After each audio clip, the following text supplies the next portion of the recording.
What are the 5 secrets that you don't know about that tell you whether you should buy the home? Okay, so that might have been a bit of an exaggeration, but these are 5 things that are very good to keep in mind or sometimes commonly missed by folks that you just want to pay attention when you're going on a showing or looking at a home in person. Now, obviously, if you do have an agent representing you and showing you the home, hopefully they are pointing these things out, noticing these things for you. But just in general, these are 5 things that are sometimes forgot or missed or that you just want to have in your mind before you even go look at the property or even really schedule a showing sometimes to do beforehand. However, I will say that these are really not deal breakers necessarily. Most of these, maybe some of them could be, but most of these are not deal breakers. They're just things that you may want to know about. So later on, maybe you want them further inspected. Maybe you want them to be fixed beforehand. Maybe you just should know about them so when you move into the house, you're not surprised by anything. Once again though, I am Noah Cochran, an agent here in Columbia, Missouri. Just here to provide value, video, content, information to folks who may be looking to make some type of move or just want to know what's going on in the crazy world of the market. So always feel free to reach out if you want further information, if you'd like some assistance in some real estate matter or just anything in general. I would love to be of help if I can. But let's figure out what are the 5 things that you might be missing when you're looking at a home.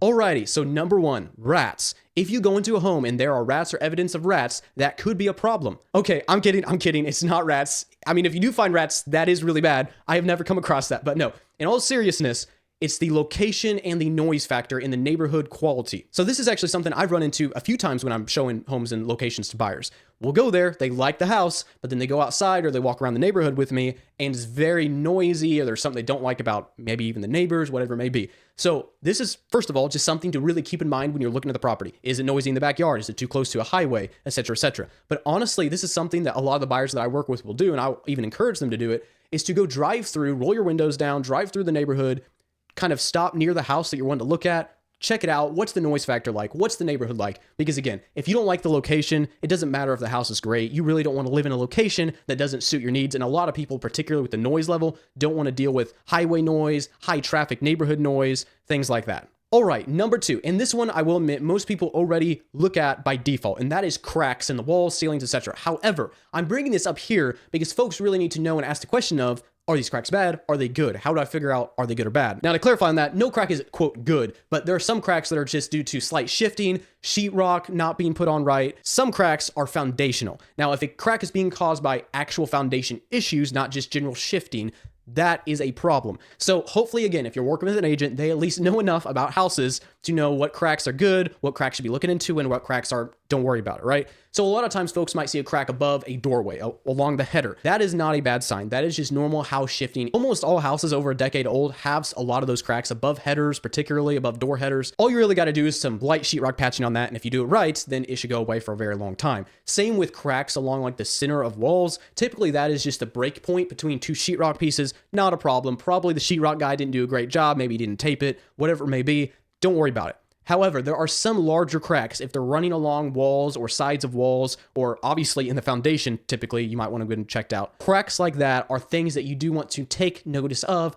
Sometimes these cracks, again, not a big deal. They could be there for X reason, but they might be ones you want to have inspected or ask your agent about, to ask somebody about, bring a contractor friend over, whatever it may be, just to make sure there's nothing too bad to worry about. And if you are able to figure that answer out before working with any type of inspector, paying an actual inspector, that's good. Like those are things that you would want to know. Any deal breaker that you can figure out or serious problem that you can lay your finger on before you even get to inspections or offers, very good to know. Now, you might still want to write up an offer on that home. It might have a lot of other good qualities, be still a good deal for you, but it's just a good thing to know beforehand. All right, number 3. And honestly, this one is really maybe a pet peeve of mine, just something that I really look at constantly. When I walk into a home, almost the first thing I do, if the kitchen is near the front, is I go to the kitchen and I look at the cabinets. Now, there's a lot of things to look at in cabinets. Obviously, askew doors that are crooked and not right, that's obvious, right? But I'm really talking about opening the cabinet doors. Do they open properly? Do they slam for whatever reason? Do they rub against the other cabinet doors? Then look at the shelving. Is it right? Is it falling through? Things like that. And the other thing I always do is look at the lowers, the bottom cabinets, and see, is there water damage down there? Especially the one below the sink. Was there a leak? Is it destroyed?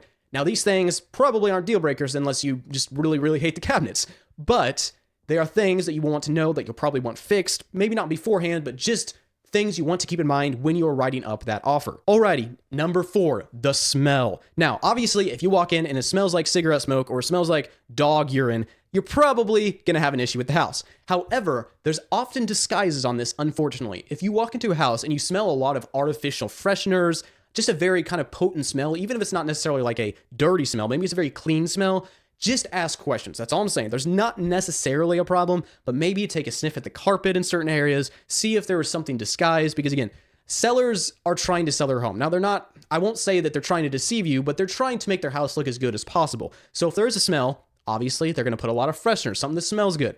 But long term, that doesn't fix the smell. If it's in the carpet, if it's on the walls, whatever it may be. So this is something that you really want to pay attention to. Again, I was just showing a property a few weeks back. We go in there, it smells decent. But then when you walk further into the house, you kind of get a strange whiff. There's a lot of kind of a very tangy, fresh smell. Then once you get down on the carpet, you're like, yeah, there's something here. This carpet needs another deep clean or maybe new carpet. Regardless, pay attention to the smell and what the fresher smells could denote. Alrighty, lastly, number 5, and again, you may be doing this already, but just something to keep in mind, and that is water pressure. Now, hopefully, if there's a serious issue like a material defect with the water or the water system, that should be disclosed to the buyer's agent and thus to you. However, unfortunately, sometimes people just don't pay attention. Maybe the water pressure is not terrible, but it's not great. Regardless, turn on some faucets. Turn on some toilets, flush toilets even. Just check water pressure, the water flow, make sure everything's doing fine, maybe even turn on a shower. Nobody likes those limp showers that just go like straight down basically. You want some strong, good water pressure in your home. Now, again, this is not necessarily a deal breaker, just something to keep in mind. Maybe you fix it afterwards. Maybe you want it fixed beforehand. Maybe you want it inspected if you think there's some issue going on. But just something to keep an eye out for, just something to check, just something to know about. So again, you don't want surprises. Hopefully your agent is doing this, checking this for you, helping you check all these things, helping you remember all these things. But it's always good to get a refresh on your own. Make sure you know what to look out for when you go view a home in person. But these 5, if you're not doing them, I would add to your checklist when you're going through the home. Alrighty, folks, that is all I had for today. Again, feel free to reach out, feel free to contact me. I would love to meet. I would love to talk about the market, housing, whatever's going on in your life. And if you have anything that you really like to check when you go on a showing, whether you're an agent or whether you're a buyer, comment below. Tell me what things that you really pay attention to or you would recommend paying attention to, things that are maybe commonly missed, things that really folks should know about when they're looking at a home. I would love to hear from you guys. But until next time, folks, y'all have a good one.